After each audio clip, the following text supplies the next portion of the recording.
Pourquoi non-film s'appelle non-film?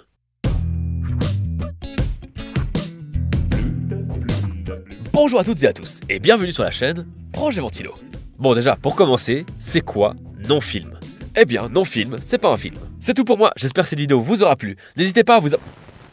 Non, plus sérieusement, non-film, c'est le premier long métrage de Quentin Dupieux, alias Mister Oiseau. J'ai d'ailleurs sorti il y a pas si longtemps que ça une vidéo consacrée à l'ensemble de sa filmographie. Enfin bref, avant tout ça, il y avait non-film. Et non-film, c'est un film un peu particulier. Tout le principe repose sur le fait que le film qui nous est présenté est en train d'être tourné. Le film est tourné au même moment qu'on le regarde. C'est compliqué de résumer ce film, mais il faut l'imaginer comme une mise en abîme. On y suit Pat, qui se réveille dans une voiture et qui se met à déambuler dans les rues avant d'être rattrapé par une équipe de tournage. Pat est alors intégré au film, mais difficile de savoir si c'était prévu de base ou pas. Et c'est là que le film devient ambigu.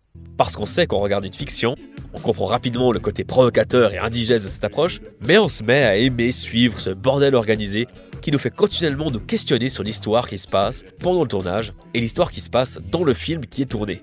Parce que le film n'a pas de véritable construction ou de scénario. On est constamment tiraillé entre les événements soi-disant réels et les événements qui sont dans le scénario. Tout est ambigu, on n'est jamais sûr de ce à quoi on assiste. On voit ce tournage sans savoir ce qui sert le récit et ce qui n'est pas prévu.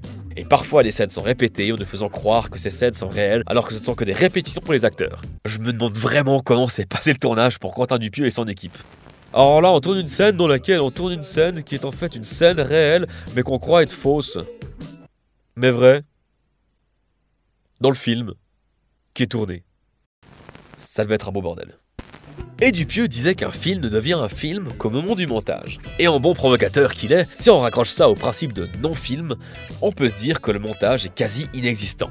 On pourrait presque partir du principe qu'on assiste à un found footage, ce qui veut dire littéralement vidéo trouvée. Comme si quelqu'un avait trouvé la caméra qui filmait ce faux making-of et qu'on avait regardé les rushs. Et la mise en scène du film, elle est directement liée au titre non-film.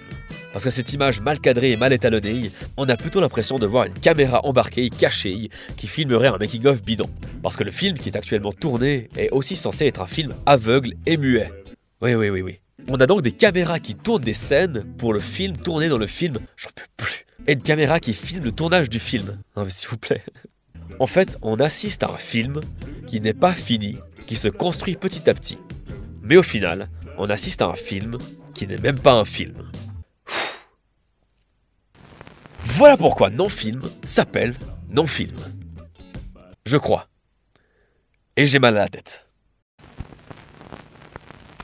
Dans tous les cas, j'espère que cette vidéo vous aura plu. Si c'est le cas, n'hésitez pas à vous abonner à la chaîne Projet Ventilo, ou à partager la vidéo, ou à la commenter, ou à la pouce bleuser. Si vous avez d'autres analyses sur ce film, n'hésitez pas à le faire en commentaire. Et on se retrouve donc demain pour décortiquer un nouveau titre. C'était Projet Ventilo.